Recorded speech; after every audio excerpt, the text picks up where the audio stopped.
तो Wagner chief Yevgeny Prigozhin ने दावा किया है, उससे जुड़ी जानकारी हम आपको दे दें। वैगनर चीफ येवगेनी प्रिगोजिन ने रूसी रक्षा मंत्री को जो है दरअसल लेटर लिखा है। बखमुट पर वैगनर ग्रुप का 70% कब्जा जो है वो हो चुका है। बखमुट के पूर्वी हिस्सों पर वैगनर ग्रुप का पूरा कंट्रोल है। हम आपको बता रहे हैं कि देखिए 70% कब्जा बताया जा रहा है वैगनर ग्रुप ने बखमुट में कर लिया। बखमुट के पूर्वी हिस्से पर वैगनर ग्रुप का पूरा कंट्रोल जो है वो हो चुका है।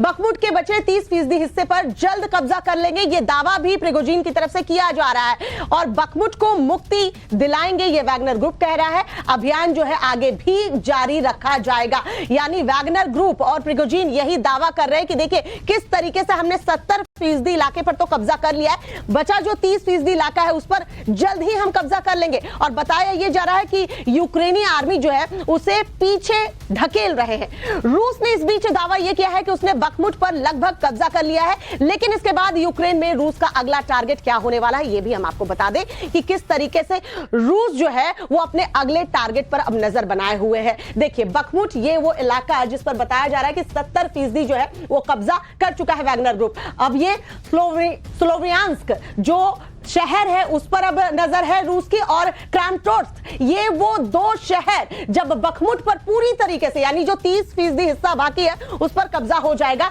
तो ये वो रास्ते खोल देगा स्लोवियांस्क और क्रामाटोर्स्क का, जहां जो है वैगनर ग्रुप आगे बढ़ेगी और इन दो शहरों पर कब्जा करने की कोशिश जो है वैगनर ग्रुप की तरफ से की जाएगी। और वैगनर ग्रुप के चीफ लगातार ये दावा कर रहे हैं कि देखिए ये जो बखमुट का पूरा इलाका है उस पर हमने 70% पूरे पूर्वी हिस्से पर जो है वो कब्जा कर लिया। जाहिर सी बात है जो 30% हिस्सा बचा है उस पर जल्द से जल्द आने वाले दिनों में वैगनर ग्रुप कब्जा करने की पूरी कोशिश करेगा। और इसके बाद कौन से वो शहर हो जाते हैं, स्लोवियांस्क और क्रामाटोर्स्क, ये वो दो शहर जो अगला टारगेट रूस का रहने वाला है। और किस तरीके से वैगनर ग्रुप जो है देखिए बखमुट के बाद ये रास्ते खुल जाएंगे कि स्लोवियांस्क और क्रामाटोर्स्क पर कब्जा जो है रूस का हो पाए। तो फिलहाल कोशिश यही की जा रही है वैगनर ग्रुप की तरफ से कि बखमुट का जो बचा 30% इलाका है उस पर भी वैगनर ग्रुप जो है वो कब्जा कर ले। इस वक्त हमारे साथ डिफेंस एक्सपर्ट के तौर पर retired major general Ashwini Siwach जुड़ चुके हैं। सिवाच साहब बहुत बहुत स्वागत है टाइम्स नाउ भारत पर। सर समझना ये चाहूंगी कि बखमुट पर अगर पूरी तरीके से कब्जा हो जाए रशिया का, वैगनर ग्रुप चीफ जो दावा कर रहे हैं, तो रशिया के लिए क्या कामयाबी, इसे किस तरीके से आप देखते हैं, और यूक्रेन के लिए किस तरीके से खतरे की घंटी? देखो सच्चाई है श्वेता कि एक चीज तो माननी पड़ेगी कि जो बखमुट है वो एक बहुत ही इंपॉर्टेंट टाउन है। मरियापोल के बाद अगर कोई ज्यादा लड़ाई चली है तो बखमुट में चली है, और अभी भी वैगनर ग्रुप ने 70% के करीब जीता है, जो कि बेसिकली नदर्न, ईस्टर्न और सदर्न है। जो वेस्टर्न पोर्शन है जो नदी के वेस्ट में है वो अभी भी जो यूक्रेन फौज के पास है। मगर अगर बखमुट का पूरा इलाका जीत लेता है रूस तो ये मुझे लगता है काफी बड़ी कामयाबी होगी, क्योंकि Bakhmut is gateway to east Ukraine, और डोनेस्क एरिया को अगर फुट होल्ड मिलता है तो फिर दूसरे जो शहर हैं जो कि नजदीक हैं उनको जीतना आसान होगा। तो बखमुट ना कि एक सोल्ट का टाउन है, एक इंडस्ट्रियलाइज टाउन है, एक गेटवे है, और एक बड़ा इंपॉर्टेंट मैसेज भेजेगा कि भाई आज अगर ये जीतता है तो बखमुट जीतने के बाद ऐसा लगता है कि रूस फिर अगली कार्रवाई करेगा और वो सक्सेसफुल होगा। बिल्कुल एके सिवा साहब, जिस तरीके से आप बता रहे हैं कि बखमुट की जंग कितनी अहम हो जाती है उससे जुड़ी जानकारी जरा हम दर्शकों को दे दें, फिर मैं आपके पास आऊंगी। सर, रूस यूक्रेन महायुद्ध के बीच बखमुट की जंग बहुत ही अहम हो जाती है, जैसा कि एके सिवा साहब भी कह रहे हैं। चलिए अब हम आपको बताते हैं कि क्यों बखमुट की जंग अहम बताई जा रही है।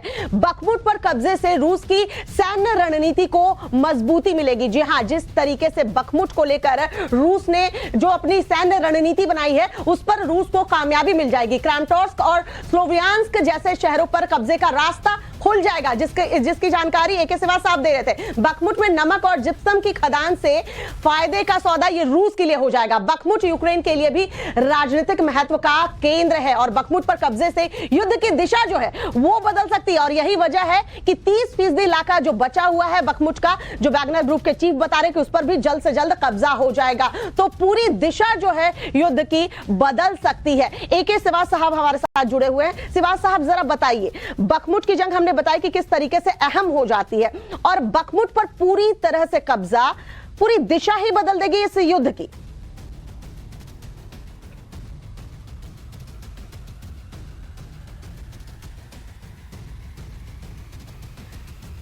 सिवाज साहब, आप म्यूट हैं सर, अनम्यूट कीजिए खुद को और फिर अपनी बात रखिए।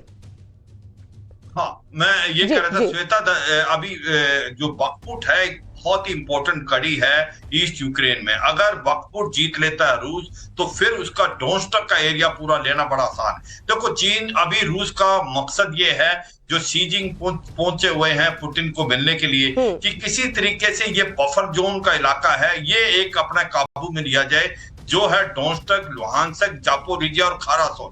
ये एक बोरस, ये समझता रूस, अगर ये इलाका मिल जाता है तो ये एक रूस और यूक्रेन के बीच में बफर जोन है। ये 200 किलोमीटर वाइड है और 1900 किलोमीटर ये लेंथ वाइज है। तो ये बहुत है। बखमुट का जीतना बहुत ही इंपॉर्टेंट होगा।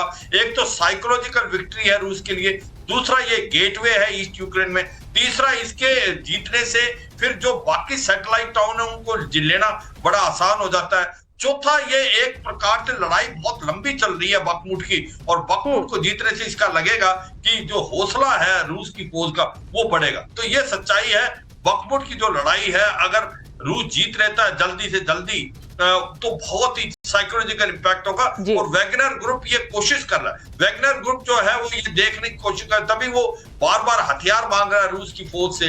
मगर ये विक्ट्री एक, मुझे लगता है, गेम चेंजर सिद्ध होगी अगर ये वैगनर ग्रुप ले लेता है, क्योंकि यूक्रेन भी पूरा अपना जोर लगा रहा है। ये भी समझना है, यूक्रेन ने हाइमार्स, उसके अंदर M777 अल्ट्रालाइट हाउजर, बस्तरबंद गाड़ियां और उसके बाद टैंक्स वहां उतार दिए हैं, क्योंकि जो लेकिन इस सबके बावजूद अगर यूक्रेन जो है वो बखमुट से पीछे हट जाता है, जाहिर सी बात है सर, हम यहाँ बात कर रहे हैं कि रूस तो लीड करेगा, लेकिन यूक्रेन के लिए ये सेटबैक होगा। तो कोशिश यूक्रेन की यही रहेगी कि बखमुट पर पूरी तरीके से रूस का कब्जा ना हो। सर, आपके पास आऊंगे। इस बीच एक जो बड़ी खबर आ रही है, दर्शकों को वो बता दें। हाल ही में ब्लैक सी में रूस ने अमेरिकी ड्रोन को गिराने के बाद अब बाल्टिक सागर में रूस और अमेरिका के बीच फिर से हवा में तनातनी की खबरें जो है वो सामने आने लगी है, जहां रूसी बॉर्डर की तरफ बढ़ रहे अमेरिकी परमाणु बॉम्बर और रूसी फाइटर जेट आमने सामने आ गए हैं। तो देखिए किस तरीके से बाल्टिक सागर में रूस और अमेरिका के बीच हवा में तनातनी की खबरें जो है वो सामने आ रही हैं। और उसके पहले हमने देखा था कि ब्लैक सी में रूस ने अमेरिकी ड्रोन को गिराया था, गिराया गया था अमेरिकी ड्रोन, और उसके बाद बाल्टिक सागर में रूस और अमेरिका के बीच हवा में तनातनी जो है वो देखने को मिल रही है। तो अमेरिका और रूस में फिर से हवा में ये जो तनातनी देखने को मिल रही है, इससे क्या स्थिति बन रही है? क्योंकि एक तरफ रूस जो है यूक्रेन में कोशिश ये कर रहा है कि बखमुट पर जंग जो है वो जीत जाए, दूसरी तरफ अमेरिका से भी मुकाबला कर रहा है। आपको बता दें कि 2 यूएस परमाणु बॉम्बर को रूसी जेट ने खदेड़ा। रूसी बॉर्डर की तरफ बढ़ रहा था ये यूएस बॉम्बर, उसे किस तरीके से रूस ने खदेड़ा है। सुखोई 35 से रूस ने अमेरिकी बॉम्बर F-52H बॉम्बर को रोका है। बताया जा रहा है अमेरिकी B-52H बॉम्बर को सुखोई 35 से रूस ने खदेड़ दिया है। और इसके पहले देखिए किस तरीके से ब्लैक सी के ऊपर जो रूस ने बताया था कि अमेरिकी ड्रोन को उसने मार गिराया, बाल्टिक सागर के ऊपर ये जो हवा में तनातनी रशिया और अमेरिका के बीच में देखने को मिल रही है, वो आप समझिए कि कैसे आखिर बाल्टिक सागर के ऊपर अमेरिका और रूस में ये तनातनी बढ़ी है।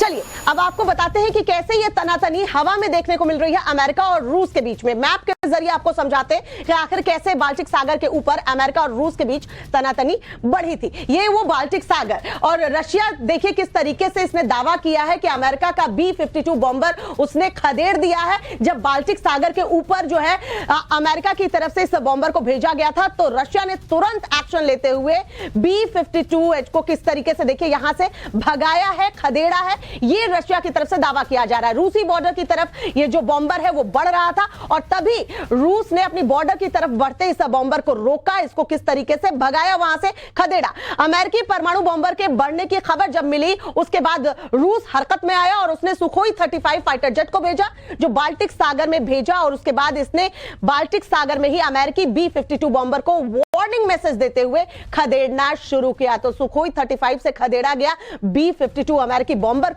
इसके बाद अमेरिका का B-52 बॉम्बर जो है वापस लौट गया है। फिर रूस ने भी अपने सुखोई 35 फाइटर जेट को वापस बुला लिया है। ये बाल्टिक सागर के ऊपर ये तमाम जो चीजें हैं वो हुई हैं। किस तरीके से बॉम्बर अमेरिका की तरफ से परमाणु बॉम्बर बताया जा रहा है जो भेजा गया था, जिसे रूस ने सुखोई 35 फाइटर जेट से खदेड़ा है। उसके पहले ब्लैक सी के ऊपर किस तरीके से अमेरिकी ड्रोन को रूस ने मार गिराने का दावा किया था।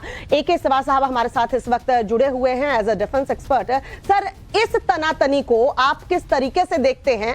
यहां पर वार्निंग मैसेज दिया जाता है, सुखोई 35 रशिया की तरफ से भेजा जाता है और अमेरिकी बॉम्बर को जो है B-52 को खदेड़ दिया जाता है, लेकिन हवा में यह तनातनी क्या मैसेज दे रहा है? और रशिया यहां अलग अलग फ्रंट पे लड़ाई लड़ रहा है, यूक्रेन में भी और अमेरिका से भी। हाँ, देखो, ये एक इंपॉर्टेंट श्वेता हो क्या रहा है कि अब आपस में डायरेक्ट कन्फ्रंटेशन जैसी सिचुएशन आ गई है यूएस और रूस के बीच में।